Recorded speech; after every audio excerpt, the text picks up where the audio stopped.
반갑습니다 구독자님들. 8월 20일에 인사드립니다. 투자 포인트를 쉽게 알려드리는 고 팀장입니다. 지금 삼성전자 안에서 벌어지고 있는 싸움, 아마 대부분은 자세히까지는 모르고 계실 겁니다.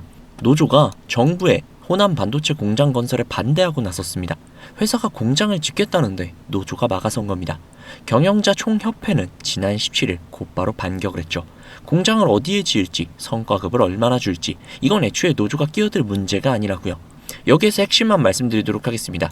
이번 다툼의 실체는 노조가 이걸 걸고 파업을 할 수 있느냐입니다. 지금이 어떤 시기입니까? 메모리 값이 역대 최고를 찍고 있고 만들기만 하면 족족 팔리는 국면입니다. 이 타이밍에 라인이 멈추면 그 손실은 도저히 계산이 안 됩니다. 단순히 회사 하나의 손실이 아니라 국가적인 손실이기 때문이죠. 주가에는 아직 제대로 반영이 되지 않았습니다. 그래서 오늘 짚고 넘어가야 합니다. 자, 지난밤 뉴욕 시장에서 미국 국채 30년물 금리가 장중에 5.3%가 넘게 치솟았습니다. 이게 어느 정도 수준이냐면은 2007년 이후 무려 19년 만에 가장 높은 자리입니다. 미국과 이란의 협상이 중단이 되면서 국제유가가 다시 오르기 시작을 했고, 유가가 오르니까 물가가 다시 자극이 될 거라는 우려가 커져났습니다. 그 우려가 채권 금리를 밀어 올린 겁니다. 여기서 미국의 재정 적자 확대로 국채 발행 물량이 늘어난다는 부담, 그리고 AI 데이터 센터 건설 자금을 회사채로 조달하는 빅테크들의 수요까지 겹쳤습니다. 쉽게 이야기를 하자면 세계의 압력이 동시에 채권 시장을 누르고 있는 셈입니다. 그 결과 뉴욕 증시 3대 지수가 사흘 내내 내려앉았고 나스닥은 1.3% 가까이 하락을 했습니다. 그런데 여기서 중요한 것은 지수의 낙폭이 아니라 어떤 업종이 맞았느냐입니다. 다우존스는 고작 0.2% 정도 하락하는데 그쳤는데 반도체는 훨씬 더 크게 무너졌죠. 자, 그럼 여기에서 이제 주주분들이 많이 궁금해하시는 점, 금리가 오르면 도대체 왜 반도체가 유난히 아플까요? 이유는 두 가지가 있는데요. 첫 번째는 할인율 문제입니다. 주식의 가치는 결국 미래에 벌어들일 돈을 현재 가치로 끌어와서 계산을 하는 거잖아요. 이때 나누는 값이 바로 금리인데, 금리가 올라가면 나누는 숫자가 커지겠죠. 그렇기 때문에 똑같은 미래의 이익이라고 해도 오늘 값어치가 떨어져서 보이는 겁니다. 그래서 미래 성장 기대가 주가에 많이 반영되어 있는 기술주, AI 관련주일수록 금리에 굉장히 민감하게 반응할 수밖에 없죠. 삼성전자처럼 앞으로 몇 년치 HBM과 파운드리 성장이 주가에 선반영된 종목은 이 계산기에 정직하게 걸립니다. 자, 두 번째는 자본 집약 산업이라는 점인데요. 이게 단어 자체가 조금 어려운데 좀 쉽게 한번 설명을 해드리자면, 반도체는 공장을 하나 짓는데 수십조가 들어가잖아요. 그쵸? 그런데 이 수십조를 무조건 다 현금 박치기를 할 수 없단 말이에요. 그래서 이제 대출을 받아야 하는데 금리가 오르면 대출 이자도 올라가겠죠. 수십조 원인데 1%만 올라도 수천억이 오르는 거예요. 이렇게 조달 비용 자체가 어마어마하게 올라갑니다. 그래서 투자 회수 계산이 통째로 흔들린다는 거죠. 이 두 가지가 겹치면서 어제 미국에서는 마이크론과 샌디스크, 웨스턴 디지털이 어마어마하게 빠졌고, 필라델피아 반도체 지수 역시도 628포인트 넘게 하락을 했습니다. 여기서 한 발자국 한번 더 들어가 보자면, 장기 금리 상승은 미국만의 현상은 아니에요. 일본의 국채 금리는 30년 만에 최고 수준까지 올랐고, 독일과 프랑스 같은 유럽 주요국의 장기 국채 금리도 수십 년 만에 높은 자리까지 올라왔습니다. 글로벌 채권 시장 전체가 동시에 부담을 받고 있는 뜻입니다. 이게 왜 중요하냐면요. 특정 국가의 일회성 이벤트라면 하루 이틀 만에 어느 정도 정상화가 되겠지만, 지금은 전 세계 채권 시장이 같은 방향으로 움직이고 있다는 거예요. 구조적인 흐름일 가능성이 있다는 겁니다. 시장에서도 채권 금리를 끌어올리는 요인들이 당장 내일 사라질 성질의 것은 아니라는 지적이 나오고 있습니다. 다만 반대적인 시각도 분명히 있죠. 기업의 이익과 마진이 여전히 견고하기 때문에 금리가 일정 범위 안에서만 움직인다면 증시의 중장기 상승 기반까지 훼손되는 건 절대 아니라는 평가도 있죠. 통상 한 4에서 5% 구간을 정상적인 구간으로 보는데, 지금은 이 상단부에 좀 근접한 상태라는 거죠.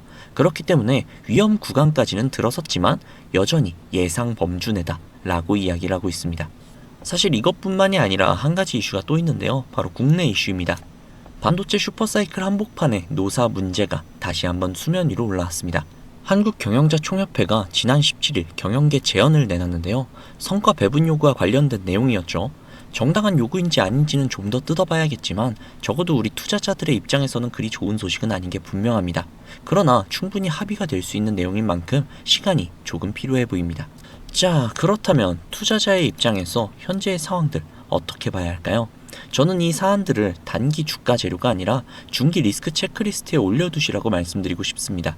지금 당장 생산 차질이 나는 상황은 절대 아닙니다. 다만 메모리 수급이 타이트한 국면에서 국내 노사 갈등이 격화가 된다면 그건 곧바로 공급 차질 우려로 연결이 될 수 있죠. 반도체는 라인을 한번 중지를 하면 재가동과 정상화에 추가 시간이 드는 산업이기 때문에 시장이 예민하게 반응할 여지가 있습니다. 그렇다 해도 오늘의 가장 중요한 핵심 안건은 역시 금리겠죠. 물론 삼성전자의 비전은 여전히 살아있고 확고합니다.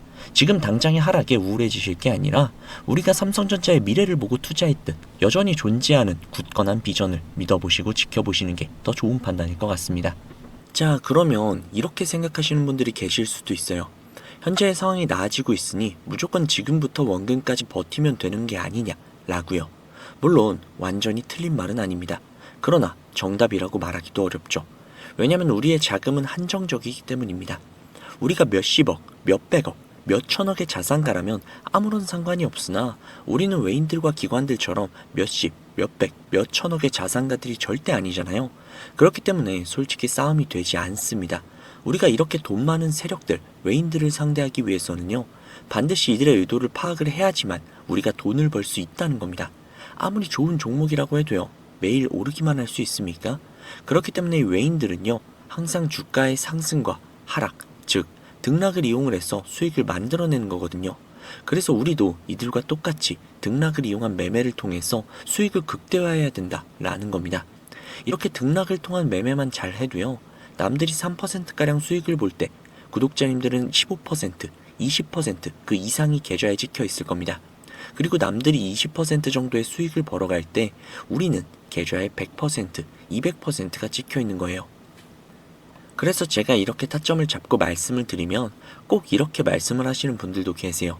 아니 고 팀장, 너는 꼭 올라가면 팔라고 하더라. 더 올라갈 것 같은데. 혹은 너는 꼭 내려가면 사라고 하더라. 더 떨어지면 어떡해? 라고요.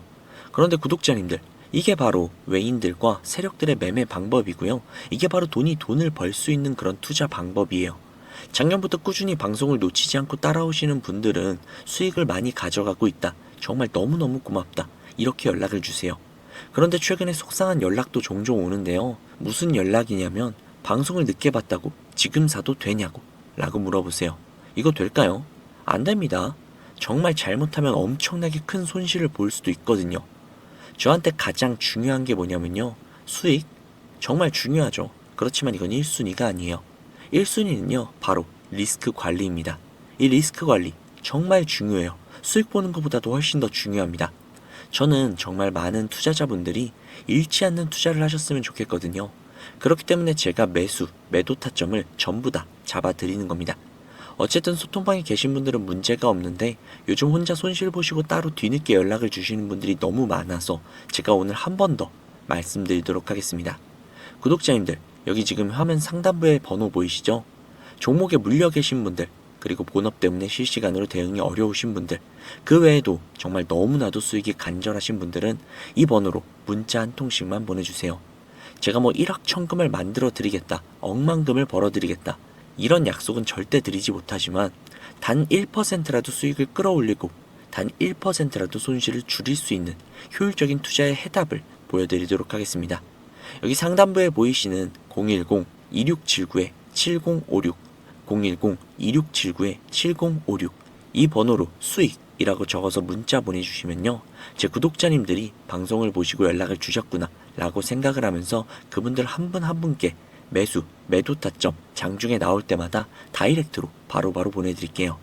지금 운영 중인 소통방에 나가는 타점 동일하게 보내드릴 겁니다.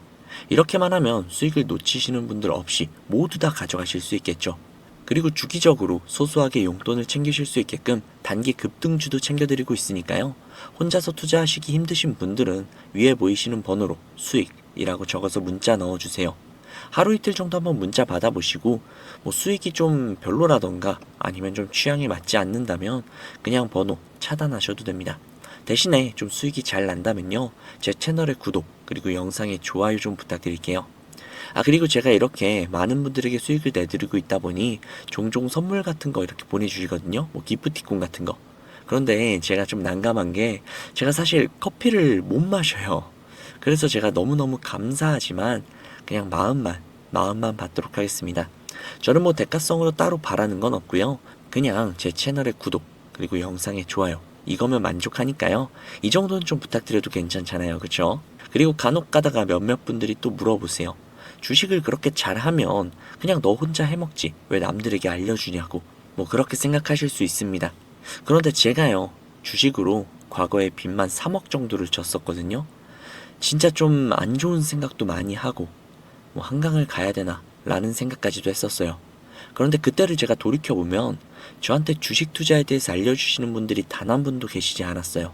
저는 정말 그때가 너무나도 외롭고 힘들었거든요. 그래서 제가 이제 유튜브 영상을 촬영을 시작하면서 저 같은 분들이 없기를 바라는 마음으로 도와드리고 있는 겁니다.